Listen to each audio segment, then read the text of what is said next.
આ વેફરનું મોટું પેકેટ છે, આ પણ 40 રૂપિયાનું જ છે અને આ 5 વાળા વેફરના પેકેટ છે અને આ પણ 8 વેફર છે અને આ પણ 40 ની જ થાય. સબસ્ક્રાઇબર મિત્રોને લાઈવ બતાવવાનું છે એને જોઈ લઈએ કેટલી થાય.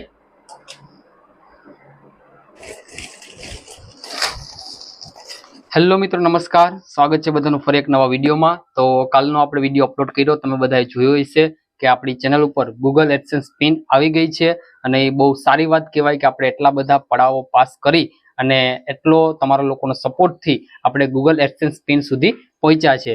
તો આજનો વિડીયો ખૂબ જ ઇન્ટરેસ્ટિંગ આજનો વિડીયો પણ રહેવાનો છે, કારણ કે અમે હમણાં થોડી એવી ચર્ચા કરતા હતા કે અમને એક વિડીયો બનાવવાનો એક નવો ટોપિક મળી ગયો. તો અમે લોકો હમણાં વાતચીત કરતા હતા કે એક નવો અમારા વિડીયોનું કન્ટેન્ટ મળી ગયો કે ભાઈ અમારા ઘરમાં ઘણી બધી વેફર હતી, તો એ વેફર ઉપરથી ચાલો વિચાર્યું કે ચાલો એક વિડીયો બનાવી નાખીએ. અને આ વિડીયોમાં એવું કંઈક છે કે તમારા અને અમારા બધાના મનમાં જ્યારે આપણે દુકાને જઈએ ત્યારે કોઈ પણ વસ્તુ હોય એ નાના પેકેજમાં પણ ઉપલબ્ધ હોય અને મોટા પેકેજમાં પણ હોય. તો આપણે પ્રશ્ન એ થાય કે નાના પેકેજમાં લેશું તો વધારે સસ્તી પડશે કે મોટા પેકેજમાં લેવું તો સસ્તી પડશે. તો એ જ આજ ડાઉટ ક્લિયર કરવાનો છે. અમારી પાસે નાના પેકેટ અને મોટા પેકેટમાં વેફર છે અને પ્રાઇસ બંનેની સેમ છે. એક છે મોટું પેકેટ છે, એક છે નાનું પેકેટ છે. પ્રાઇસ બંનેની સેમ છે અને એ વેફરને આપણે ખોલી અને ચેક કરશું કે કઈ વેફરમાં નાના પેકેજમાં કે મોટા પેકેટમાં વેફર વધારે છે, એનું આપણે ટેસ્ટિંગ આજે કરવાના છે. તો વિડીયોમાં કન્ટિન્યુ બન્યા રહેજો. ચાલો, તમને પણ ઘણું બધું શીખવા મળશે. તો ગાઈસ, આ વેફરનું મોટું પેકેટ છે, આ પણ 40 રૂપિયાનું જ છે અને આ 5 વાળા વેફરના પેકેટ છે અને આ પણ 8 વેફર છે અને આ પણ 40 ની જ થાય. હવે આપણે એ જોવાનું છે કે આ બંનેમાં શું ફરક છે, આમાં વધારે વેફર નીકળશે કે આમાં નીકળશે. તો વજન કાંટો ચાલો આપણે લઈ લઈએ અને તેનું આપણે હવે વજન કરીએ. તો ગાઈસ, પહેલા આપણે આ નાની 5 રૂપિયા વાળી વેફર છે એને આપણે તોડી અને એનું કાઉન્ટિંગ કરીએ. તેના માટે આપણે વાસણ લઈ લીધું છે, એમાં બધી વેફર તોડી અને પછી આપણે ડિજિટલ વજન કાંટાની મદદથી આપણે એને જોખશું. આપણે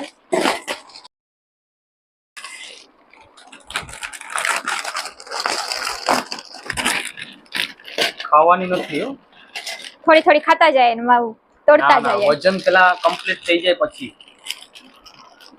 આપણે સબસ્ક્રાઇબર મિત્રોને લાઈવ બતાવવાનું છે. અમે એક પણ ખાતા નથી હો.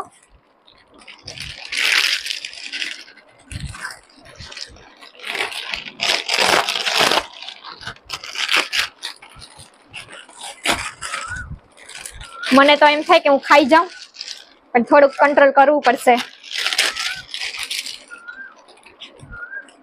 બસ પતી ગઈ. તો જો ગાઈસ, વેફર એક ડીશમાં કાઢી લીધી અને હવે આપણે એનું ડિજિટલ વજન કાંટાથી આપણે એને માપ કરશું, બરાબર. અને ડીશ છે આ વેફરમાં પણ આ જ રાખવાની છે, કારણ કે ડીશનું પણ આપણે સાથે જ કાઉન્ટિંગ કરી લેવાનું છે. સેમ ટુ સેમ આપણે આ વેફર જ્યારે કાઢશું ત્યારે પણ આપણે આ ડીશનો જ ઉપયોગ કરશું, જેથી કરીને કાઉન્ટિંગ સરખું થાય. ચાલો, તો વજન કાંટો જોઈએ. તો ચાલો આપણે વજન કાંટો શરૂ કરી દઈએ, બરાબર. વજન કાંટો પણ સ્ટાર્ટ થઈ ગયો. હવે આપણે આ વેફર છે એને જોઈ લઈએ કેટલી થાય.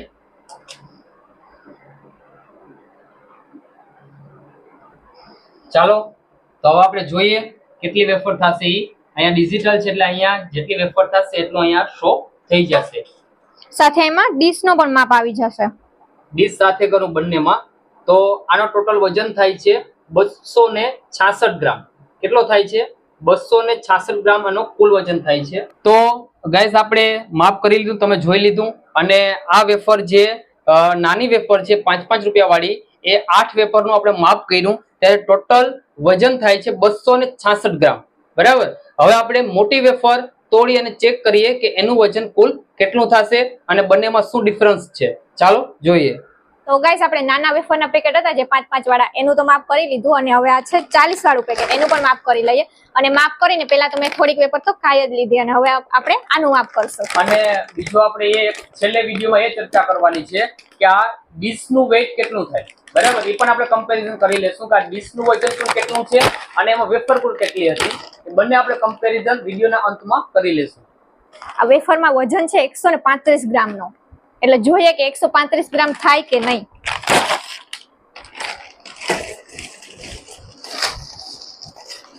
આ વેફર થોડી ખરાબ નીકળી. ઓછી લાગે કે નહીં? ચાલો ગાઈસ, આપણે મોટું જે 40 રૂપિયા વાળું પેકેજ હતું એ પણ તોડી નાખ્યું. હવે એ આપણે વજન કાંટામાં જોઈએ કે આનું વજન કેટલું થશે. પહેલું વજન તો આપણે ખબર છે 266 ગ્રામ નાની વેફરનું વજન હતું. હવે આનું જોઈએ ડીશ સહિત કેટલું વજન થાય. 277 ગ્રામ, 77 78 જાય છે એટલે ટોટલ આનું વજન છે 277 ગ્રામ છે. એટલે આપણે કમ્પેરિઝન થઈ ગયું છે બંને વેફરનું કે ઓલી વેફર છે એ ડીશ સહિત એમનો વજન હતો 266 ગ્રામ અને આ જે વેફર મોટું પેકેજ છે જે 40 રૂપિયા વાળું અને એમનો વજન છે 277 78 ગ્રામ. બરાબર, ઘડીક 77 થાય ઘડીક 78 થાય એટલે 277 78 ગ્રામ એનો વજન હતો. એટલે આપણે કમ્પેરિઝન ફાઇનલી ખબર પડી ગઈ કે આપણી જે મોટા પેકેજ છે એમાં વેફર છે એ થોડીક એવી વધારે આવે છે. મીન્સ કે આપણે આ ગણતરી કરીએ તો 1-2 નંગ છે એ વધારે નીકળશે. તો લાવો તો જોઈ લઈએ આનું માપ કઈ થાય કે નહીં. કેટલી વેફર વધારે હશે? 10 ગ્રામ વધારે છે ને, 0.10 4 થઈ ગઈ. બસ ખાલી 4 વેફર વધારે છે. 4 વેફર છે વધારે નીકળી છે આમાંથી. પણ ખરેખર આપણે 5 વાળું બોક્સ લઈએ તો એમાં 7-8 નંગ જ આ નીકળે. થોડી એવી હોય, 4 વેફર પણ બહુ બાકી તો હવા જ ભરેલી હોય. એટલે કમ્પેરિઝન માં આપણે ખબર પડી ગઈ બરાબર કે મોટો પેકેજ છે એમાં વેફર થોડી એવી વધારે નીકળે છે. બરાબર, તો આપણા મનમાં ઘણા બધા ડાઉટ હોય છે. તો આ ડાઉટ એક વેફરનો અમે ક્લિયર કર્યો. આવા ઘણા બધા ડાઉટ છે આપણે ક્લિયર કરવાના છે. બરાબર, આ તો અમે બેઠા હતા અને વેફર દેખ્યો એટલે યાદ આવી ગયું. ચાલો આપણે બંનેનું અલગ અલગ કાઉન્ટિંગ કરીને ગણતરી કરીએ. હવે આપણે છેલ્લે આપણે એ પણ કરવાનું છે કે આ ડીશનો વેઇટ કેટલો છે. આનો થાય છે 278 ગ્રામ. તો હવે એમાંથી ડીશનો વજન આપણે બાદ કરી નાખીએ તો ડીશ કુલ કેટલી થાય છે એ ચેક કરીએ. પછી ટોટલ વેફર કેટલી મળે છે એ પેકેજમાં લખેલું છે એ પ્રમાણે મળે કે નહીં એ આપણે ચેક કરવાનું છે. ચાલો તો ડીશનું વજન કરી લઈએ. તો ચાલો ગાઈસ, આપણે આગળ વાત કરી કે વિડીયોના એન્ડમાં આપણે ડીશનું વજન પણ ચેક કરશું. તો આપણે ડીશનું કુલ કેટલું વજન થાય છે એ ચેક કરી અને આપણે ફાઇનલ વેફર કેટલી નીકળી ચેક કરવાના છે. તો ડીશનું એક્ઝેક્ટ વજન થાય છે 143 ગ્રામ અને વેફર હતી આપણે 278 ગ્રામ. તો ચાલો બંનેની બાદ કરતા કુલ કેટલા મળી આપણે ચેક કરી લઈએ. તો ગાઈસ, આપણે ડીશનું વજન કરી લીધું અને વેફરનું વજન હું તમને કહું તો વેફરનું આપણું વજન હતું 278 ગ્રામ અને આપણી ડીશનું વજન છે 143 ગ્રામ. એટલે ઈ ડીશનું વજન બાદ કરીએ તો આપણી ટોટલ વેફર હતી એ 135 ગ્રામ. એટલે કે જે આપણે ઉપર પેકેજમાં લખ્યું હોય એ તો સાચું જ હોય. બરાબર, એ તો ક્લિયર છે, એ અમે ચેક કરી લીધું. પણ જે એમાં આપણે જે ઉપરનું પેકેજ હોય એમનો વજન બાદ થતા ખરેખર 135 ગ્રામ હોય નહીં. એટલે આપણે આજનો વિડીયોમાં ઘણું બધું કમ્પેરિઝન કર્યું અને ઘણી બધી તમને પણ ખબર પડે આવી ઘણી બધી વસ્તુ છે. આપણે એમનું કાઉન્ટિંગ છે નાનું પેકેજ થી લઈને મોટું પેકેજ નું ઘણું બધું કાઉન્ટિંગ કરતા રહેશું આપણે. જો તમને લોકોના વિડીયો પસંદ આવ્યો હોય તો વિડીયોને લાઈક કરજો, શેર કરજો. ફરી મળીએ આવા નવા એક વિડીયો સાથે. Bye bye.